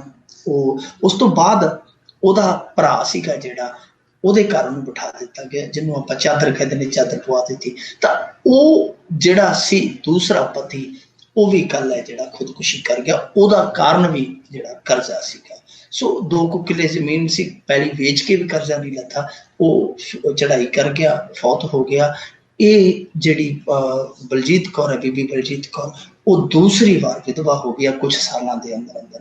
ਹੁਣ ਦੇਖੋ ਕਿ ਇੱਕ ਇਹਨੂੰ ਸਮਾਜਿਕ ਸਮੱਸਿਆ ਕਹਿ ਲਓ, ਵੈਸੇ ਸਰਕਾਰ ਲਈ ਤੇ ਕੁਛ ਵੀ ਨਹੀਂ। ਉਹ ਤਾਂ ਕਹਿੰਦੇ ਆ ਕਿ ਆਲ ਇਜ਼ ਵੈਲ, ਸਭ ਕੁਛ ਸਹੀ ਹੈ, ਜਦ ਕਿ ਆਲ ਇਜ਼ ਇਨ ਵੈਲ, ਸਾਰਾ ਕੁਝ ਖੂਹ ਦੇ ਵਿੱਚ ਹੈ, ਪਰ ਉਹ ਕਹਿੰਦੇ ਕਿ ਆਲ ਇਜ਼ ਵੈਲ। ਸੋ ਇਹ ਚੀਜ਼ਾਂ ਜਿਹੜੀਆਂ, ਇਹਨੂੰ ਕੁਛ ਵੀ ਆਪਾਂ ਕਹਿ ਲਈਏ, ਪਰ ਸਭ ਤੋਂ ਜ਼ਿਆਦਾ ਮੇਰੇ ਖਿਆਲ ਦੇ ਨਾਲ ਜੇ ਅੱਜ ਮਾਰ ਪੈ ਰਹੀ ਹੈ ਇਸ ਵਰਤਾਰੇ ਦੀ, ਤਾਂ ਉਹ ਹੈ ਬੀਬੀਆਂ। ਚਿੰਤਾ ਵੀ ਸਭ ਤੋਂ ਜ਼ਿਆਦਾ ਔਰ ਦੁੱਖ ਵੀ ਸਭ ਤੋਂ ਜ਼ਿਆਦਾ। ਜਿਹੜਾ ਖੁਦਕੁਸ਼ੀ ਕਰ ਗਿਆ ਉਹ ਤੇ ਚਲਾ ਗਿਆ, ਪਿੱਛੋਂ ਜਿਹੜੀਆਂ ਜ਼ਿੰਮੇਵਾਰੀਆਂ ਔਰਤ ਦੇ ਸਿਰ ਤੇ ਆ ਗਈਆਂ, ਜੋ ਦੁੱਖ ਕਲੇਸ਼ ਉਹਦੇ ਸਿਰ ਤੇ ਆ ਗਈਆਂ। ਮੇਰੇ ਖਿਆਲ ਦੇ ਨਾਲ ਜਿਹੜੀ ਸਿਵਿਆਂ ਵਾਲੀ ਚਿਖਾ ਉਹਨਾਂ ਦੇ ਜਿਹੜੇ ਘਰ ਦੇ ਵਿੱਚ ਵਿਹੜੇ ਦੇ ਵਿੱਚ ਚਿੰਤਾ ਦੀ ਚਿਖਾ ਹੈ, ਉਹਦਾ ਦਰਦ ਉਹਦਾ ਸੇਕ ਸਿਵਿਆਂ ਵਾਲੀ ਚਿਖਾ ਨਾਲ ਕੋਈ ਪੈੜਾ। ਸੋ ਹੋਣੀ ਹੈ, ਦੁਆ ਹੀ ਕਰ ਸਕਦੇ ਹਾਂ, ਹੋਰ ਸਾਡੇ ਕੋਲ ਕੁਛ ਨਹੀਂ। ਜਾਂ ਅਸੀਂ ਕੈਲਕੂਲੇਟਰ ਬਣ ਕੇ ਲਾਸ਼ਾਂ ਗਿਣੀ ਜਾਂਦੇ ਹਾਂ, ਜਾਂ ਬਸ ਕਾਮਨਾ ਕਰੀ ਜਾਂਦੇ ਹਾਂ ਕਿ ਇੱਕ ਨਾ ਇੱਕ ਦਿਨ ਐਸਾ ਆਏਗਾ ਜਦੋਂ ਸਾਡੀਆਂ ਮਾਵਾਂ ਭੈਣਾਂ ਧੀਆਂ ਜਿਹੜੀਆਂ ਸੁਖੀ ਹੋ ਜਾਣਗੀਆਂ, ਖੁਸ਼ਹਾਲ ਹੋ ਜਾਣਗੀਆਂ। ਜੀ ਜੀ। ਤੇ ਮਿੰਟੂ ਜੀ ਅਗਲੀ ਗੱਲ ਕਰਦੇ ਹਾਂ, ਸ਼੍ਰੋਮਣੀ ਅਕਾਲੀ ਦਲ ਦੇ ਸਾਹਮਣੇ ਨਵੀਂ ਮੁਸੀਬਤ ਆ। बिल्कुल जी, हिंदी फिल्म का जिवें गाना ये शहर है हादसों का, ये दल ही हुण मुसीबतों का बन गया। कोई ना कोई मुसीबत किसी ना किसी पासों चंबड़ी रहिंदी है, पर ये मुसीबत बड़ी भयानक है। जे जिवें क्लियर कंठ कहता, जे तू समझे तो मोती, जे ना समझे तो पानी। जे समझण ते संकट बड़ा वड्डा आ, क्योंकि इन्हां दी जिहड़ी रजिस्ट्रेशन है पार्टी दी ਉਹਨੂੰ ਚੈलेंज ਕੀਤਾ ਹੋਇਆ ਤੇ ਉਹ ਪਹਿਲਾਂ ਤੇ ਕੇਸ ਇਹਨਾਂ ਨੇ ਜਿਹੜਾ ਹੈ ਉਹਦੇ ਪੈਰ ਨਹੀਂ ਲੱਗਣ ਦਿੱਤੇ। ਬਲਵੰਤ ਸਿੰਘ ਖੇੜਾ ਨੇ, ਬਜ਼ੁਰਗ ਆਦਮੀ ਨੇ ਜਿਨ੍ਹਾਂ ਨੇ ਕੇਸ ਕੀਤਾ ਹੋਇਆ, ਤੇ ਹੁਣ ਕਿਉਂਕਿ ਇਹਨਾਂ ਨੇ ਬਹੁਤ ਪਹਿਲਾਂ ਉਤਲੀਆਂ ਮਾਰੀਆਂ, ਕਿਉਂਕਿ ਸੀਗੀ ਤਾਕਤ ਇਹਨਾਂ ਦੇ ਹੱਥ 'ਚ, ਤਾਂ ਵਰਤ ਕੇ ਉਹ ਕੇਸ ਦੇ ਪੈਰ ਨਹੀਂ ਲੱਗਣ ਦਿੱਤੇ। ਪਰ ਅਖੀਰੀ ਜਦੋਂ ਇਹ ਮਾਮਲਾ ਉੱਚ ਅਦਾਲਤ 'ਚ ਚਲਾ ਗਿਆ, ਉੱਚ ਅਦਾਲਤ ਦੇ ਡਬਲ ਬੈਂਚ ਨੇ ਹੁਣ ਇਹਨਾਂ ਦੀਆਂ ਜਿਹੜੀਆਂ ਵਹੀਆਂ ਖਾਤੇ ਆ ਜਿਹੜੇ ਉਹ ਸਾਰੀਆਂ ਵਹੀਆਂ ਬੈਤੀਆਂ ਮੰਗਾ ਲਈਆਂ ਕਿ ਲਿਆਓ ਖਾ ਭਾਈ ਕੀ ਸਮਾਨ ਹੈ ਤੁਹਾਡੇ ਕੋਲ। ਹੁਣ ਬਖੇੜਾ ਇਸ ਗੱਲ ਦਾ ਆ ਕਿ ਇਹਨਾਂ ਤੇ ਦੋਸ਼ ਲੱਗਦਾ ਕਿ ਇਹਨਾਂ ਨੇ ਜਿਹੜਾ ਉੱਥੇ ਰਜਿਸਟ੍ਰੇਸ਼ਨ ਵਾਸਤੇ ਜਿਹੜਾ ਖਰੜਾ ਦਿੱਤਾ ਹੈ, ਉਹ ਜਿਹੜਾ ਸੰਵਿਧਾਨ ਦਿੱਤਾ, ਪਾਰਟੀ ਦਾ ਸੰਵਿਧਾਨ ਦਿੱਤਾ, ਉਹ ਦੋਹਰਾ ਦਿੱਤਾ। ਇੱਕ ਪਾਸੇ ਇਹਨਾਂ ਨੇ ਦਿੱਤਾ ਹੈ ਕਿ ਇਹ ਧਾਰਮਿਕ ਪਾਰਟੀ ਹੈ, ਔਰ ਅਕਾਲੀ ਦਲ ਹੈ ਹੀ ਧਾਰਮਿਕ ਪਾਰਟੀ ਹੈ। 1920 ਦਾ ਜਿਹੜਾ ਆਪਾਂ ਦੇਖ ਸਕਦੇ ਹਾਂ ਕਾਲ ਜਦੋਂ ਨਿਕਲਿਆ, ਇਹ ਗੁਰਦੁਆਰਾ ਸੁਧਾਰ ਜਿਹੜੀ ਲਹਿਰ ਸੀ ਉਹਦੇ ਵਿੱਚੋਂ ਅਕਾਲੀ ਦਲ ਪਨਪਿਆ, ਤਾਂ ਉਹ ਹੈ ਹੀ ਨਿਰੋਲ ਧਾਰਮਿਕ ਜਥੇਬੰਦੀ, ਸਿਆਸੀ ਜਥੇਬੰਦੀ, ਇਹਦੇ 'ਚ ਕੋਈ ਸ਼ੱਕ ਸ਼ੁਬਾ ਨਹੀਂ ਹੈ। ਪਰ ਬਾਅਦ ਦੇ ਵਿੱਚ ਕੀ ਹੋਇਆ ਕਿ ਇਹਨਾਂ ਨੇ ਇੱਕ ਹੋਰ ਸੰਵਿਧਾਨ ਵੀ ਦਿੱਤਾ, ਦੱਸਦੇ ਆ ਕਿ ਉਹ ਹੈ ਜਿਹੜਾ ਧਰਮ ਨਿਰਪੱਖ ਪਾਰਟੀ ਦਾ, ਕਿ ਜਦੋਂ ਦੂਜੀਆਂ ਚੋਣਾਂ ਲੜਦੀਆਂ ਹੁੰਦੀਆਂ ਉਦੋਂ ਇਹ ਧਰਮ ਨਿਰਪੱਖ ਬਣ ਜਾਂਦੇ ਆ, ਜਦੋਂ SGPC ਦੀਆਂ ਚੋਣਾਂ ਲੜਦੀਆਂ ਹੁੰਦੀਆਂ ਉਦੋਂ ਇਹ ਧਾਰਮਿਕ ਬਣ ਜਾਂਦੇ ਆ। ਸੋ ਇਸੇ ਦੋਹਰੇ ਸੰਵਿਧਾਨ ਨੂੰ ਚੈਲੰਜ ਕੀਤਾ ਹੋਇਆ, ਔਰ ਜੇ ਦੋਸ਼ ਸਾਬਤ ਹੋ ਜਾਂਦੇ ਆ, ਹਾਲਾਂਕਿ ਇਹਨਾਂ ਦੇ ਵਕੀਲ ਨੇ ਹੁਣ ਇੱਕ ਸਵਾਲ ਖੜਾ ਕੀਤਾ, ਉਹ ਕਹਿੰਦਾ ਜੀ ਇਹ ਸੰਵਿਧਾਨਕ ਨਹੀਂ ਹੈ, ਸੰਵਿਧਾਨਕ ਐਕਸਰਸਾਈਜ਼ ਹੈ ਔਰ ਇਹਦੇ ਤੇ ਨਿਆਇਕ ਜਿਹੜੀ ਹੈ ਯਾਨੀ ਜੁਡੀਸ਼ੀਅਲ ਕਾਰਵਾਈ ਨਹੀਂ ਹੋ ਸਕਦੀ। ਪਰ ਉਹਨਾਂ ਦੇ ਵਕੀਲ ਨੇ ਸਾਬਤ ਕੀਤਾ ਕਿ ਇਹ ਅਰਧ ਸੰਵਿਧਾਨਕ ਹੈ, ਤਾਂ ਇਹਦੇ ਤੇ ਨਿਆਇਕ ਯਾਨੀ ਜੁਡੀਸ਼ੀਅਲ ਜਿਹੜੀ ਸੁਣਵਾਈ ਹੋ ਸਕਦੀ ਹੈ। ਸੋ ਜੁਡੀਸ਼ੀਅਲ ਸੁਣਵਾਈ ਸ਼ੁਰੂ ਹੋ ਗਈ ਹੈ। ਜੇ ਸਾਬਤ ਹੋ ਜਾਂਦਾ ਕਿ ਦੋਹਰਾ ਸੰਵਿਧਾਨ ਇਹਨਾਂ ਨੇ ਵਾਕਿਆ ਦਿੱਤਾ, ਤਾਂ ਫਿਰ ਜਿਹੜਾ ਹੈ ਉਹ ਤੁਹਾਨੂੰ ਪਤਾ ਹੀ ਹੈ, ਗਰੇਵਾਲ ਦਾ ਜਿਵੇਂ ਹੈ ਗਾਣਾ, ਜਾਨ ਦਾ ਖਤਰਾ ਹੈ, ਰਜਿਸਟ੍ਰੇਸ਼ਨ ਜਾਣ ਦਾ ਖਤਰਾ ਹੈ ਜੀ। ਤੇ ਜਾਂਦੇ ਜਾਂਦੇ ਜੇ ਆਪਾਂ ਗੱਲ ਕਰੀਏ ਮਿੰਟੂ ਜੀ, ਵੀ ਸਰਕਾਰ ਘਰ ਘਰ ਜਾ ਕੇ ਲਵੇਗੀ ਕੰਮਾਂ ਦੀ ਫੀਡਬੈਕ, ਇਹ ਆਦਤਾਂ ਪਵਾਈਆਂ ਜੀ ਵੈਸੇ ਆਮ ਆਦਮੀ ਪਾਰਟੀ ਨੇ। ਇਹ ਕਹਿਣਾ ਪਵੇਗਾ ਆਮ ਆਦਮੀ ਪਾਰਟੀ ਦਾ ਫਾਰਮੂਲਾ ਸੀ ਕਿ ਲੋਕਾਂ ਦੇ ਵਿੱਚ ਜਾਇਆ ਜਾਵੇ, ਲੋਕ ਰਾਏ ਜਿਹੜੀ ਹਰੇਕ ਕੰਮ ਦੇ ਵਿੱਚ ਲਈ ਜਾਵੇ। ਫਿਰ ਪ੍ਰਸ਼ਾਂਤ ਕਿਸ਼ੋਰ ਨੇ ਵੀ ਇਹੀ ਫਾਰਮੂਲਾ ਅਪਣਾਇਆ। ਹੁਣ ਇਹੋ ਫਾਰਮੂਲਾ ਜਿਹੜਾ ਅਕਾਲੀ ਦਲ ਅਪਣਾ ਰਿਹਾ ਹੈ, ਇਹਦੇ ਵਿੱਚ ਇਹਨਾਂ ਦਾ ਜਿਹੜਾ ਹੈ ਟਾਰਗੇਟ ਉਹ ਇਹ ਹੈ ਕਿ 117 ਵਿਧਾਨ ਸਭਾ ਜਿਹੜੀਆਂ ਹਲਕਾ ਨੇ, ਜਿਹੜੀਆਂ ਸੀਟਾਂ ਨੇ, ਉਹਨਾਂ ਸਾਰਿਆਂ ਦੇ ਵਿੱਚ ਜਾਇਆ ਜਾਵੇ। ਇੱਕ ਅਫਸਰ ਹੈ ਜਿਹੜਾ ਉਹ ਮੋਹਰੀ ਬਣਾਇਆ ਜਾਵੇ, ਉਹ ਫੀਡਬੈਕ ਹਰੇਕ ਥਾਂ ਤੋਂ ਲਵੇ ਕਿ ਕਿੱਥੇ ਕਮੀਆਂ ਰਹਿ ਗਈਆਂ। ਕੋਈ ਅਫਸਰ ਤੇ ਨਹੀਂ ਤੰਗ ਕਰਦਾ, ਉਹਨਾਂ ਨੂੰ ਯੋਜਨਾਵਾਂ ਬਾਰੇ ਪੁੱਛਿਆ ਜਾਵੇ ਕਿ ਕਿਹੜੀ ਯੋਜਨਾਵਾਂ ਜਿਹੜੀ ਹੈ ਉਹ ਤੁਹਾਨੂੰ ਚੰਗੀ ਲੱਗੀ ਹੈ, ਕਿਹਦੇ 'ਚ ਨੁਕਸ ਹੈ, ਯਾਨੀ ਫੀਡਬੈਕ ਹੈ ਜਿਹੜੀ ਰਾਇਸ਼ੁਮਾਰੀ ਹੈ ਜਿਹੜੀ ਉਹ ਸਾਰੀ ਕਰਵਾਈ ਜਾਵੇ। ਮੇਰੇ ਖਿਆਲ ਦੇ ਨਾਲ ਇੰਨੀ ਭਕਾਈ ਕਰਨ ਦੀ ਜ਼ਰੂਰਤ ਹੀ ਨਹੀਂ ਸੀ। ਜੇਕਰ ਮੇਰੇ ਖਿਆਲ ਦੇ ਨਾਲ ਥੋੜਾ ਜਿਹਾ ਇੱਕ ਗੇੜਾ ਹਸਪਤਾਲ ਕੱਢ ਲੈਣ, ਹਸਪਤਾਲਾਂ ਦੇ ਵਿੱਚ ਕੱਢ ਲੈਣ, ਦੂਜਾ ਗੇੜਾ ਥਾਣੇ ਦੇ ਹਵਾਲਾਤਾਂ 'ਚ ਕੱਢ ਲੈਣ, ਤੀਜਾ ਇਹ ਕਿ ਕਿਸੇ ਜਿਹੜੇ 8-10 ਬਦਨਾਮ ਕਾਲਜ ਹੈ ਜਿਹੜੇ ਇੱਥੇ ਕੱਢ ਲੈਣ, ਸਾਰੀ ਫੀਡਬੈਕ ਮਿਲ ਜਾਣੀ ਹੈ। ਪਰ ਫਿਰ ਵੀ ਚੰਗਾ ਹੈ, ਲੋਕ ਹੁਣ ਇਹ ਨਹੀਂ ਹੋਵੇਗਾ ਕਿ ਲੋਕ ਕਹਿ ਦੇਣ ਕਿ ਜੇ ਅਸੀਂ ਰਾਏ ਜਿਹੜੀ ਉਹ ਦਿਲ ਦੀ ਦੱਸ ਦਿੱਤੀ ਤੇ ਕੱਲ ਨੂੰ ਰਾਹ ਹੀ ਨਾ ਬੰਦ ਹੋ ਜੇ। ਇਹ ਨਾ ਰੱਖਣ, ਜੇ ਅਸਲੀ ਫੀਡਬੈਕ ਦੇਣ ਤਾਂ ਮੇਰੇ ਖਿਆਲ ਦੇ ਨਾਲ ਸਰਕਾਰ ਹੈ ਜਿਹੜੀ ਉਹ ਸਬਕ ਲਵੇ, ਲੋਕ ਰਾਏ ਦੇਣ, ਇਹ ਸਬਕ ਲੈਣ ਤਾਂ ਕੁਛ ਨਾ ਕੁਛ ਸੁਧਾਰ ਦੀ ਜਿਹੜੀ ਆ ਉਹ ਉਮੀਦ ਕੀਤੀ ਜਾ ਸਕਦੀ ਹੈ। ਪਰ ਫੀਡਬੈਕ ਹਾਲੇ ਤੱਕ ਕਹਿ ਸਕਦੇ ਹਾਂ ਕਿ ਫੀਡਬੈਕ ਜਿਹੜੀ ਹੈ ਉਹ ਸਰਕਾਰ ਨੇ ਆਪਣੇ ਹਿਸਾਬ ਕਿਤਾਬ ਦੀ ਕਰ ਲੈਣੀ ਹੈ, ਪਰ ਲੋਕਾਂ ਨੂੰ ਮੇਰੇ ਖਿਆਲ ਦੇ ਨਾਲ ਸਾਡੇ ਨੂੰ ਹਾਲੇ ਤੱਕ ਫੀਡਬੈਕ ਜਿਹੜੀ ਹੈ ਉਹ ਦੇਣੀ ਨਹੀਂ ਆਉਂਦੀ। ਜਿਸ ਦਿਨ ਫੀਡਬੈਕ ਦੇਣੀ ਆ ਗਈ ਫਿਰ ਰੀਲ ਬੈਕ ਹੀ ਹੋ ਜਾਣੀ, ਫਿਰ ਸਾਰਾ ਕੁਛ ਹੀ ਪਿੱਛੇ ਚਲਾ ਜਾਏਗਾ। ਜੀ ਮਿੰਟੂ ਜੀ, ਬਹੁਤ ਬਹੁਤ ਤੁਹਾਡਾ ਧੰਨਵਾਦ ਕਰਦੇ ਹਾਂ, ਤੁਸੀਂ ਸਾਡੇ ਨਾਲ ਜੁੜੇ, ਇਹਨਾਂ ਖਬਰਾਂ ਦੇ ਬਾਰੇ ਸਾਨੂੰ ਵਿਸਥਾਰ ਦੇ ਵਿੱਚ ਜਾਣਕਾਰੀ ਦਿੱਤੀ। ਅਗਲੇ ਬੁਲੇਟਿਨ ਤੱਕ ਲਈ ਤੁਹਾਡਾ ਬਹੁਤ ਬਹੁਤ ਧੰਨਵਾਦ, ਮਿਹਰਬਾਨੀ, ਸਤਿ ਸ੍ਰੀ ਅਕਾਲ। ਸ਼ੁਕਰੀਆ ਜੀ, ਸਤਿ ਸ੍ਰੀ ਅਕਾਲ। ਤੇ ਸਰੋਤਿਓ, ਇੱਥੇ ਹੀ ਸਾਡਾ ਅੱਜ ਦਾ ਇਹ ਪ੍ਰੋਗਰਾਮ ਖਬਰ ਤੇ ਨਜ਼ਰ ਉਹ ਵੀ ਹੁਣ ਸਮਾਪਤ ਹੁੰਦਾ ਹੈ। ਹੁਣ ਮੈਨੂੰ ਰਾਜਕਰਮਵੀਰ ਸਿੰਘ ਨੂੰ ਵੀ ਇਜਾਜ਼ਤ ਦਿਓ। ਮੇਰੇ ਵੱਲੋਂ ਵੀ ਆਪ ਸਭ ਨੂੰ ਬਹੁਤ ਪਿਆਰ ਸਤਿਕਾਰ ਸਹਿਤ ਦੋਨੋਂ ਹੱਥ ਜੋੜ ਕੇ ਨਿੱਘੀ ਜਿਹੀ ਸਤਿ ਸ੍ਰੀ ਅਕਾਲ। ਜਿੰਦੇ ਵਾਸਤੇ ਰਹੋ, ਹੱਸਦੇ ਖੇਲਦੇ ਰਹੋ ਤੇ ਸੁਣਦੇ ਰਹੋ ਪੰਜਾਬੀ ਰੇਡੀਓ USA।